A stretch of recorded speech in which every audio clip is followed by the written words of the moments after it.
Good morning. আপনারা সবাই কেমন আছেন? শীর্ষাস ব্লগে আপনাদের সবাইকে জানাই অনেক অনেক স্বাগত।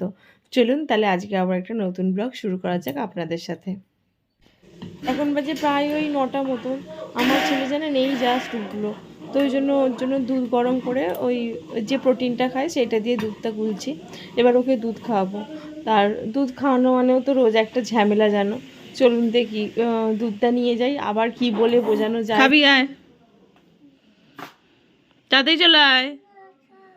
না, দুধ খেয়ে নিতে হয়। কটা বাজে দেখ ঘড়িতে, 9টা 15। তা এখন তুই দুধ খাচ্ছিস, তাহলে কখন তুই ভাত খাবি বল?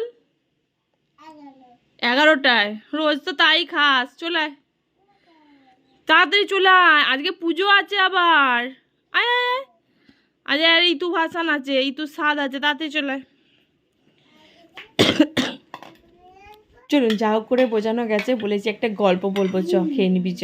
দেখেছেন এখনও ও কোলে শুয়ে ঝিনুকে করে খায়। ও 3 বছর বয়স হয়ে গেল, কিন্তু কোনোভাবেই ও গ্লাসে দুধ খাবে না।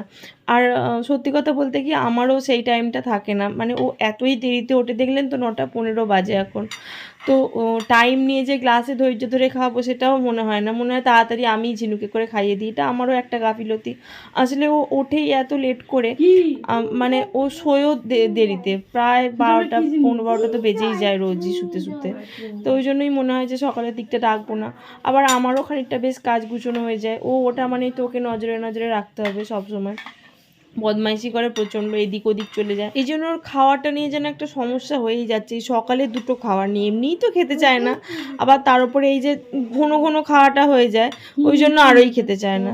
তো চলুন, বক বক করতে করতে খাওয়ানো মোটামুটি হয়ে গেছে। আজ আবার পুজো আছে, তো কাজের জোগাড়ও আছে তার জন্য। এখন বাজে প্রায় ওই পৌনে 11টা মতন। এই যে এখানে আমাদের ঠাকুরমশাই চলে এসছে, আর মোটামুটি যেটুকু যা জোগাড় করার মাই করে দিয়েছে। আমার আর হয়ে ওঠেনি, আজকে দেরি হয়ে গেছে তো অনেকটাই। এই যে এই এতক্ষণে সবে ছেলেকে খাওয়াতে বসাতে পেরেছি। এই যে এখানে বাপ আর ছেলে একসাথে দুজনে মিলে টেবিলে বসেছে খেতে।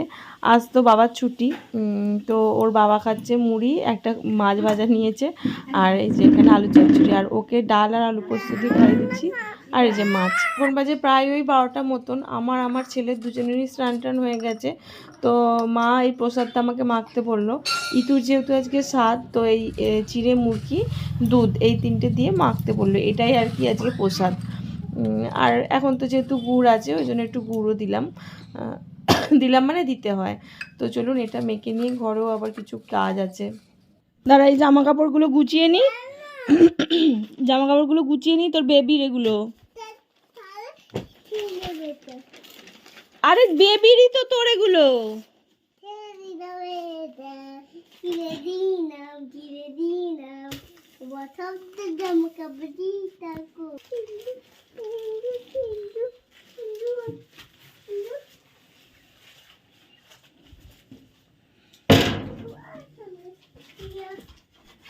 আমার ছেলে আবার জানেন তো ওর বাবাকে বেবি বলে ডাকে। আপনারা আবার হয়তো ভাববেন বেবিটা আবার কে, তো ওর বাবাকে বেবি বলে ডাকে। সবাই তো বাবাকে কত কিছু নামে ডাকে, বাপি, পাপা, বাবাই, অনেক কিছু নামে ডাকে।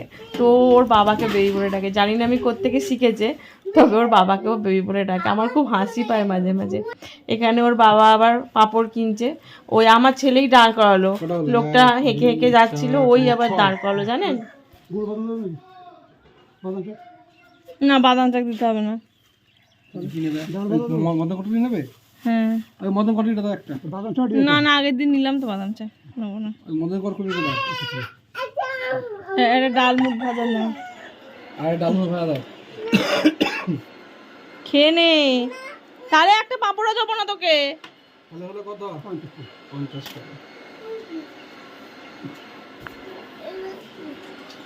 ঠিক আছে, দেবো, খেয়ে নে আগে।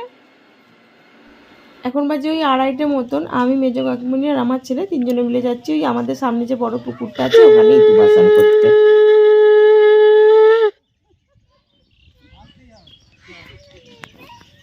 এ বকিস না তুই,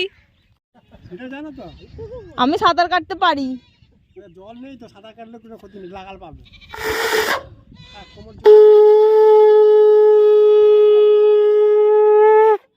হ্যাঁ, সাঁতার কাটতে জানি।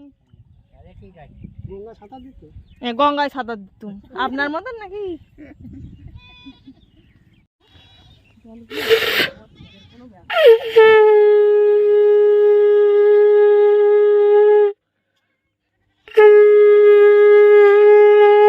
ইতু ভাসান হয়ে গেছে, সেটা তো আপনারা দেখলেনই। ওই ইতুর সরাই যে জলটা নিয়ে যাচ্ছে, ওই জলটা নাকি খামারে যাদের যা ধান আছে, এই যে এটা হচ্ছে আমাদের খামার, এই যে সমস্ত ধানগুলো রয়েছে, এই ধানগুলো নাকি এই জলটা ছিটাতে হয়। এছাড়া নাকি বাড়িতেও ঘরে ধরেও ছিটাতে হয়। এই নিয়মটা আমি জানতাম না, যদিও এখানেই এসে ফার্স্ট জানলাম। এখন বাজে প্রায় ওই 4:30 মতন, জানেন আমাদের আজ কাজের লোক ডুব দিয়েছে। তো অগত্যা কী করবো, শাশুড়ি বউয়ে দুজনে মিলে এই ঠান্ডায় বাসন মেজে মরলাম।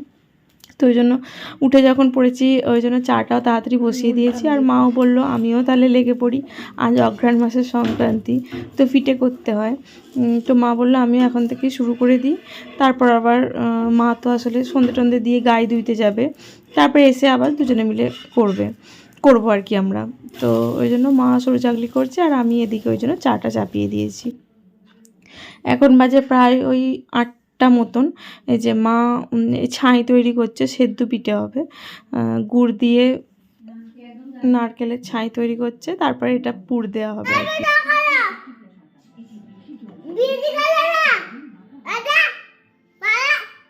একটু পাকা মোটা কম করবি, আমরা এখানে পিঠে তৈরি করছি, তুই একটু পাকা মোটা কম কর।